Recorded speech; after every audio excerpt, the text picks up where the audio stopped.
तो सनातन हमें मालूम होना चाहिए कि सनातन है क्या।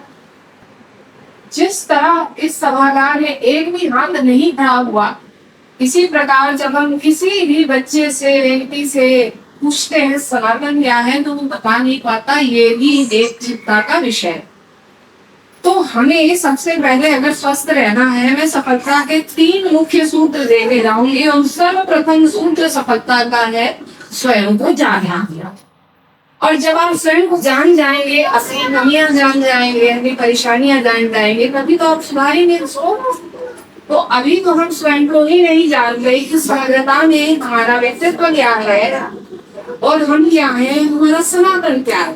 तो छोटा सा एक बच्चा बैठा हुआ था और मुझे लगा मौका मिल रहा है, मैं ऐसे लगा सनातन क्या है। तो मैंने कहा सनातन क्या है?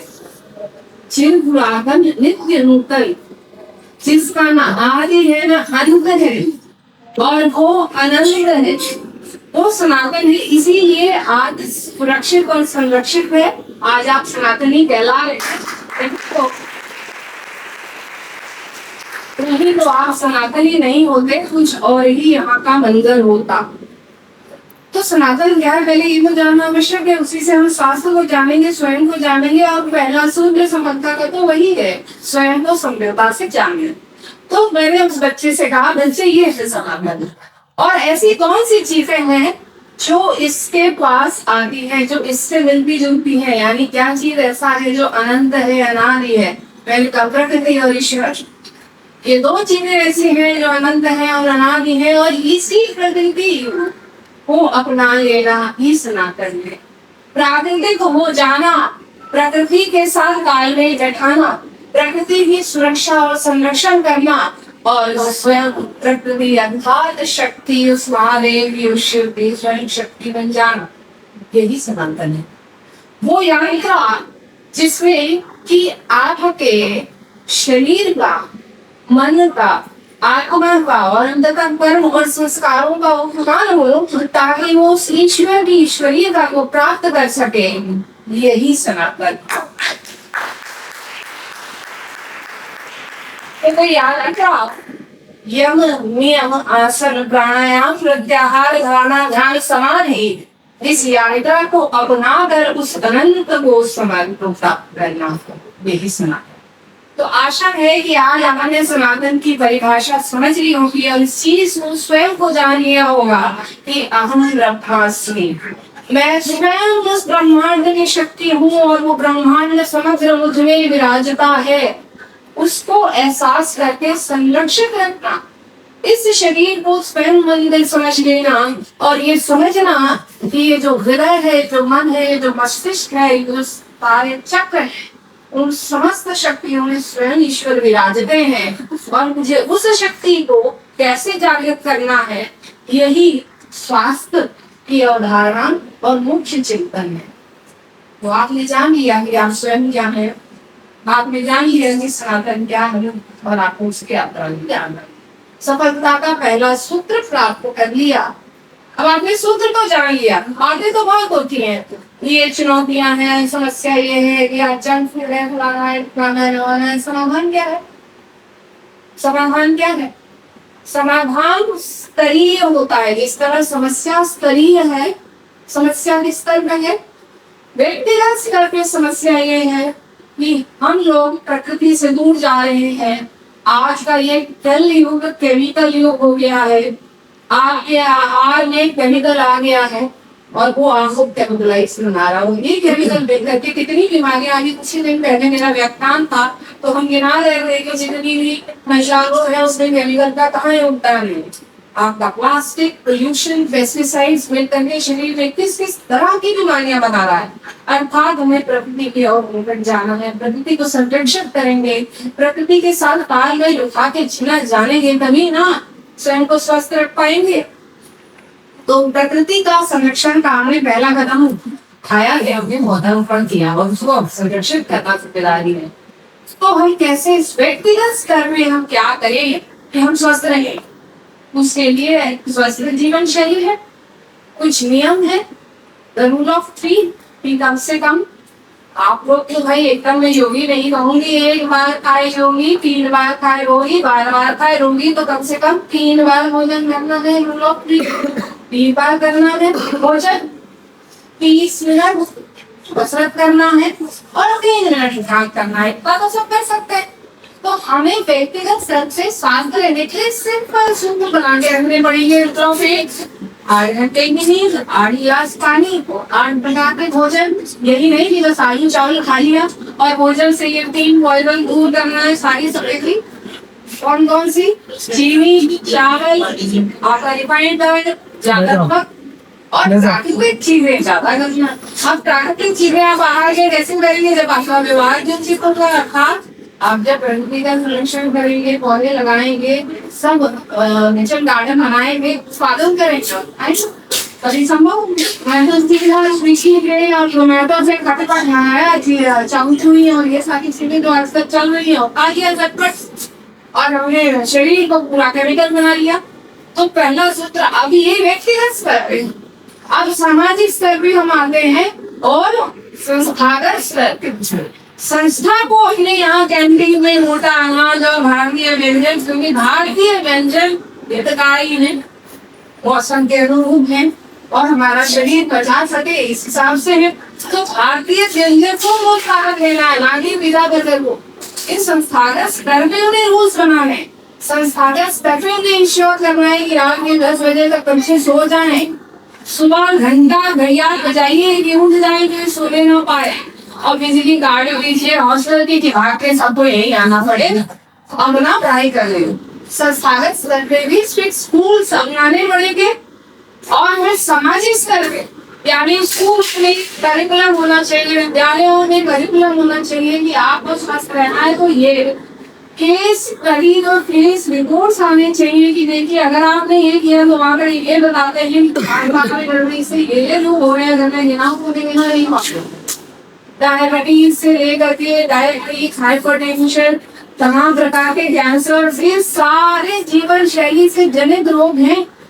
और यार जीवन शैली को सुधारना मुश्किल काम है? ये बताइए, कितने लोग समझते हैं कि जीवन शैली को सुधारना मुश्किल काम है? आप करा करें, एक हाथ नहीं रहा, सब सोचते हैं बहुत आसान काम है। तो कितने लोग, मेरा ये प्रश्न है आप लोगों में से, कितने लोग स्वस्थ जीवन शैली का अनुसरण करते हैं? हाथ रहा देखो हाथ ही नहीं खड़ा होगा। और आप कह रहे हैं गठिन में कैसे? तो अर्थात अभी सिंपल सूत्र नहीं बताया ना आपको, साधारण सिंपल रूल्स बता दिए कि बस इतना कर लीजिए आप स्वस्थ हो जाएंगे। मेरी मानिए सबसे ज्यादा स्वस्थ रखने का जो इन सब चीजों है, सिंपल आहार प्लस व्यायाम। व्यायाम हमारे शरीर में बढ़िया अच्छे हार्मोन्स को उत्पन्न करता ही है, पूरे शरीर को स्वस्थ रखता है। व्यायाम में कुछ पार्ट आप योगा जरूर करते हैं और व्यायाम आहार से हमने 80% से ऊपर नॉर्मल डिलीवरी रेट अचीव किया।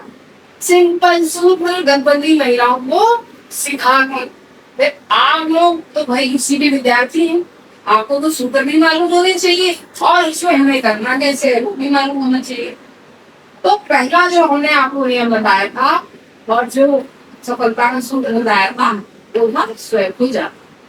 दूसरे सफलता का सूत्र है हमें मालूम होना कि हमारा लक्ष्य क्या है जीवन। कितने लोग ऐसे हैं जिन्हें अपना लक्ष्य संपूर्णता से मालूम है? याद रखें,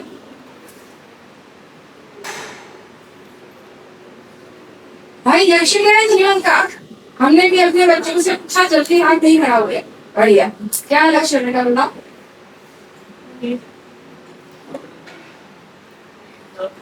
पहले तो ये कि हेल्दी रहना, स्वस्थ और स्वस्थ रहूंगी तब किसी को सब करना है, और इम्पोर्टेंट चीज सेटिस्फैक्शन रखना, संतुष्टि, वो तो प्रयास है। बहुत बढ़िया, तालियां।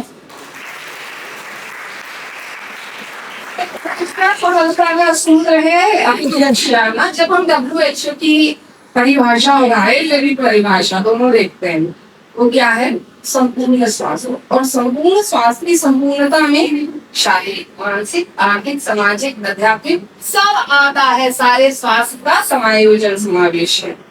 तो जब हम लक्ष्य की बात कर रहे हैं तो यहाँ पर स्वास्थ्य आया आपके सामाजिक और मानसिक मनस्थिति अच्छी नहीं होगी, आप लक्ष्य में अपना जानोगे और आप नहीं जान मानोगे प्राप्ति किस चीज की होगी।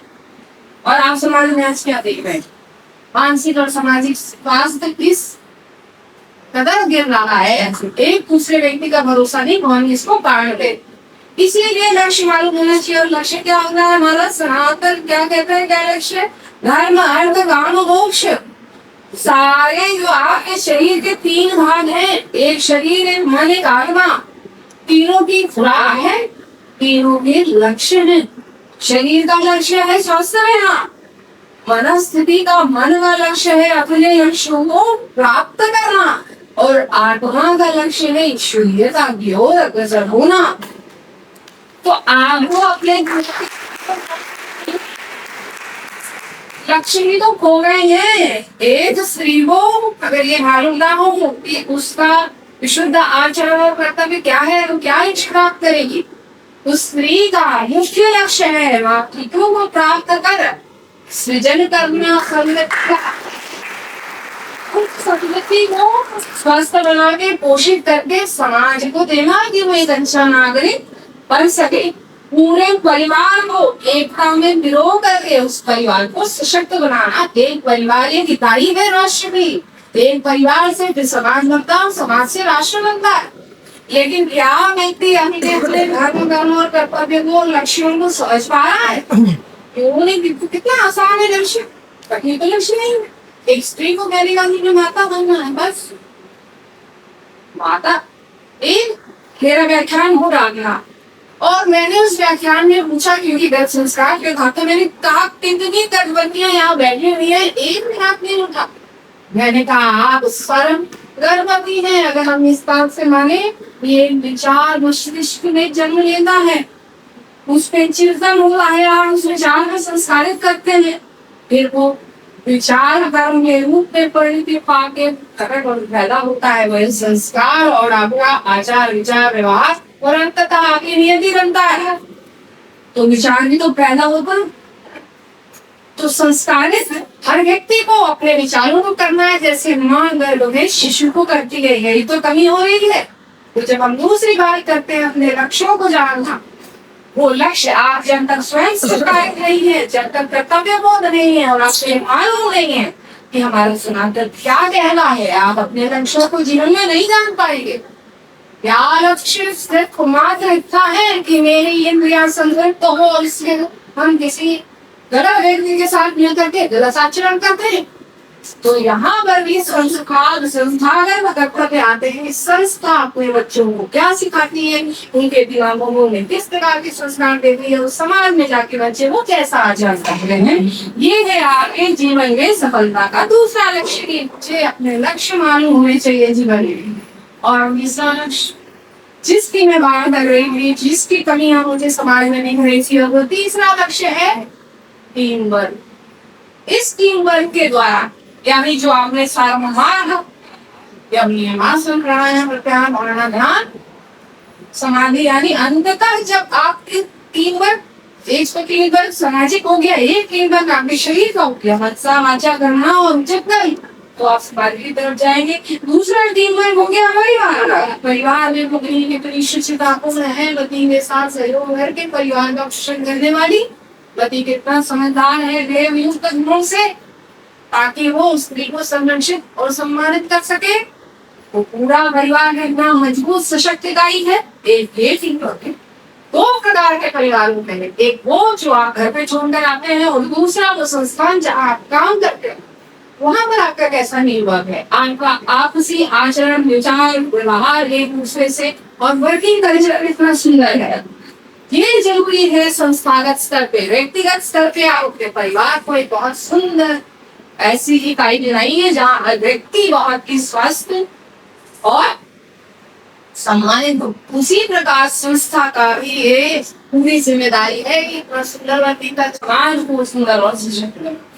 इस टीम वर्क में कहाँ कमी आ रही है, समाज में कहाँ समस्या आ रही है, परिवार में आ रही है, किस बारे में समस्या नहीं है, क्या ये मुश्किल काम है? क्या वो लोग प्यार से बैठ के सम्मान से एक दूसरे के साथ बात करके कार्य कर सके? क्या ये मुश्किल काम है? कितने लोगों को लगता है मुश्किल आ गए। एक भी हाथ नहीं खड़ा होगा। आसान काम है, फिर क्यों पत्नियां मार देनी पड़े पूरे समाज में बाहर निकल के चलना मुश्किल काम हो रहा है, लड़कियां मारी जा रही है, क्यों समाज इतना जहरीला हो गया है। जब ये काम इतने आसान है और हर किसी को इसमें सोचना पड़ेगा कि हम एक सुंदर समाज और सुंदर व्यवहार व आचरण कैसे बनाएंगे, कि तीसरा प्रमुख स्तंभ सफलता का है टीम वर्क। क्या सामाजिक एक एक इकाई अपनी जिम्मेदारियों को समझ नहीं रही है क्या समाज की हर इकाई एक दूसरे को नोचने के लिए, अपमानित करने के लिए, नीचा दिखाने के लिए बैठी है क्या? एक दूसरे को प्रेम दे करके, सम्मानित करके हम भी आपस में प्रेम से अच्छे से नहीं रह सकते। ये आ रहा है सामाजिक स्वास्थ्य।